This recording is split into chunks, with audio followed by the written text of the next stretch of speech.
mission of states and local governments to have control of their own education, ensuring that states maintain the autonomy to design their own curricula and educational approaches for best practices in their communities and to reflect their values and needs. Beyond its regulatory and funding roles, the Department of Education actively supports schools in ways that make a real difference, especially for students and communities who need it most. It safeguards the rights of marginalized students, helps develop and share educational best practices, ensures schools in under-resourced areas receive the essential support they need, and through programs like Title I, which directs funding to schools with smaller tax bases, and Title IX, which protects against discrimination. The department is a partner in creating learning environments where all students feel safe, valued, and equipped to thrive. Unfortunately, proposed changes to the Department of Education threaten to undermine the very foundation of this progress, especially in schools like our own, located in communities with smaller tax bases.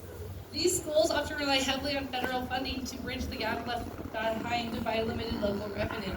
Cutting or reallocating these already essential limited resources with disproportionately large districts already struggling to meet basic educational needs. Without adequate support, students in these areas risk losing access to counseling, after-school programming, and updated learning materials. Yeah. The correlation between educational excellence and societal outcomes is evident when we're examining the top-performing schools in the United States. For instance, Massachusetts, which boasts the highest high school graduation rate, 96.1%, also has one of the lowest incarceration rates. You can look at New Jersey and Vermont, and they're both significantly below the national average of 355 people per 100,000 of incarcerated. This is all according to the Department of Education this year. So these scores, this information shows you the impacts of this funding and lack thereof. So it's why it's important now than ever to fight and protect for systems that uplift our students, especially schools that rely on our supports the most. We have the power to make a difference in our communities across our state and throughout the country. By advocating for strong and relevant public education, we ensure that schools with smaller tax bases are left behind, and that maybe we have a future that's not lived in jail. Thank you. Yes.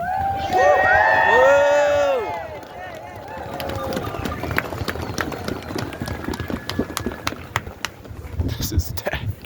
Our next speaker today is Carol Borovka. Carol Borovka is a retired family medicine physician and graduated from the University of New Mexico in 1981 and completed a family medicine residency in 1984.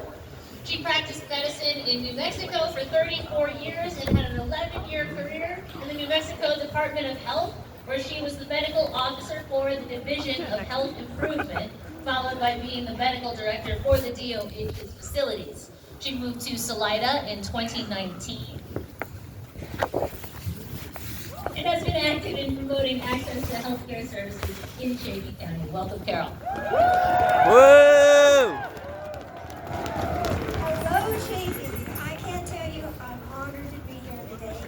Healthcare access has been my passion for a long time. So I'm going to get started on where we are with healthcare. March 23, 20, the Affordable Care Act got passed. Whoa! It was intended to provide health insurance for the majority of the population. They did that with many vehicles, because vehicles Medicaid expansion. This morning, our beloved Senate passed a bill, unfortunately, that is going to cut Medicaid $880 billion. Whoa! That breaks my heart. So what is that going to mean for Chaffee? It's going to mean that people who are disabled, people who are elderly, people who are called unknown, people who are low income, they're going to lose access to health.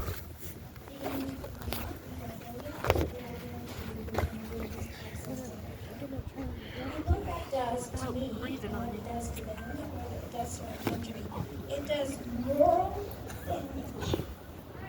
Moral damage. And by doing that, we make our country diminished. The other thing that happens is that when you don't have access to health, you don't have access to health care system in the entire world. When you don't have that basic right, what happens is that you don't get health care. So then, provider sees a patient, stage 4 metastatic cancer, sees a patient with diabetic, sees a patient